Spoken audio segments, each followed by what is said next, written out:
Raha avy malala am-pifaliana zao antsika miaona toy zao indray anatin'ny adveto iandrasantsika ny fahatsiarovana naterahan'i Jesosy Kristy. Fotoana koa azo antsika ambanjina an'Andriamanitra satria Andriamanitra te antsika izy naniraka an'i Jesosy Kristy. Ianareo zay voantso ho an'i Jesosy Kristy malalan'Andriamanitra sady voantso ny masina ho aminareo ne ny fahasoavana sy ny fiadanana.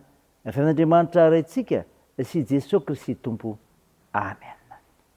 Alasinainy 9 Desambra 2022 imanjenantsika lohahevitra hoe manery tena ny mpino. Andeha ry havana idera sy ankalaza an'Andriamanitra isika. Ho mandrakizay anie ny voninahary Jehova. Aoka Jehova hifaly amin'ny asany. Jereny ny tany dia miororo, tendre ny tany ny tendrombohitra dia mitonaka. Hira ho an'i Jehova raha mbola velona koa. Ankalaza an'Andriamanitra raha mbola miaina koa. Ho maminy anie ny fisainako azy. Izao ny hifaly amin'ny Jehova. Misaoran'i Jehova ary fanahiko. Halleluja. Amen.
ndia hivavaka isika. Andriamanitra be voninahitra ianao, koa mendrika anao ny saotra, ny idera, ny laza, ny voninahitra no ny anaranao masina satria tsy toy ianao. Tompo, mahatsiaro ny tenanay izahay, tsy fahatanterahanay, mpanoty izahay, ko no fahotanay dia mamindra fo aminay. Saosao madio izay mba afakeloka, ary dio izay mba fampahotana. Feno fananao masina izahay, raha handray ny teninao, mifinaina, aizanay manavao ny fanaovan-tenanay, ary aizanay indrindra manesy tena eo amin'ny fiainanay. Ianao Jesosy Kristy mpamonjy anay, anaovanay izany vavaka izany sady isaoranay. Amen. Ny ofinainao antsika amin'ity notera avana malala dia hitanao ao amin'ny boky Isaia. Isaia 9 ny 1 ka hatramin'ny 9. Mivaky toy izao aminaran'i Jesosy. Tamin'ny taona nahafatesan'i Ozia mpanjaka, nahitako ny Tompo mipetraka teo ambony seza fiandrianana avo sady manerinerina, ary nebanebana akanjony mahafeno tempoly.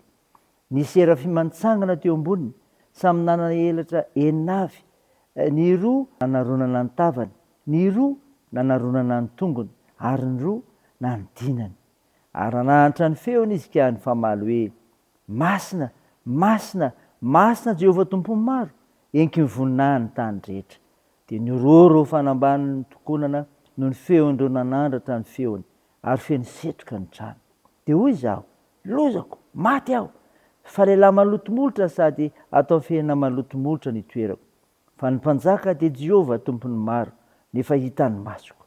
Dia nanidina nanatona ny serafima anankiray nitondra vailafy teny an-tanany, izay nalainy tamin'ny tandra avy teo amin'ny alitara. Ary natehiny vavaka izany, ka hoy izy: indro efa mitehaka tamin'ny molotrao io, ka dia afaka ny elokao, ary voavela amin'ny fahotanao. Ary nandre feo ny tompo aho nanao hoe: iza no irahako, ary iza no andeha ho irakay? Dia hoy izaho: inty aho, iraho aho. Amen. Ray masino, manamasinanay amin'ny fahamarinana, ny teninao ny fahamarinana. Amen.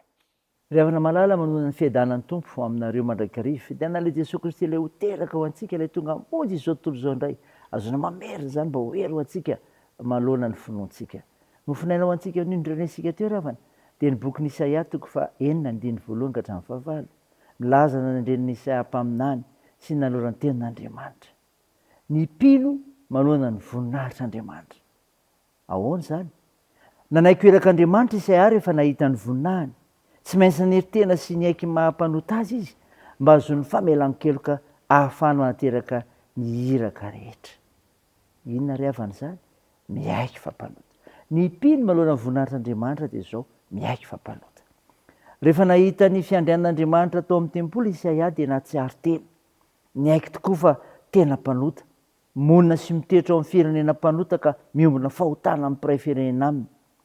Masina Andriamanitra ka tsy nankasitraka amin'ny fahotana. Tia monjy ny olona, tia hanafaka ny olona mifatora amin'ny fahotana izy. Ny olona mahatsapa ny fahamasinany dia manery tena sy miaiky fampanota eo anatrehany. Ny mpino manoloana ny voninahitr'Andriamanitra dia zao mandray famelan-keloka. Mandray famelan-keloka. Rehefa niaiky ny fahotany ny Isaia dia nandray an-tanana ny fiainany manokana Andriamanitra.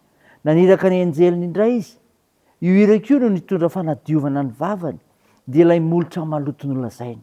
Eto dia miavaka ny fanadiovan'Andriamanitra. Vainy hafa avy eo amin'ny alitara no natehiny vavany. Niaraka tamin'ny teny fanomezan-toko fa izany ny fanadiovana ho famelan-keloka. Afaka neloko ao ary voavela ny fahotanao ho ny teny voalaza. Rehefa miaina amin'ny fanetretena sy tsy manafina ny fahotana eo amin'Andriamanitra ny olona dia mandray ny fanadiovana avy aminy.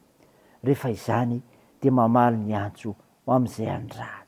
Zany ry havana. Zany ny mpino manoloana ny voninahitr'Andriamanitra. Raisa zany ry havana. Teo an'Andriamanitra ery ny voninahitra. Amen. Andeha hivavaka isika. Andriamanitra, misaotra no mofinaina ny meno anay izay milaza ny mpino manoloana ny voninahitr'Andriamanitra. Dia inona zany?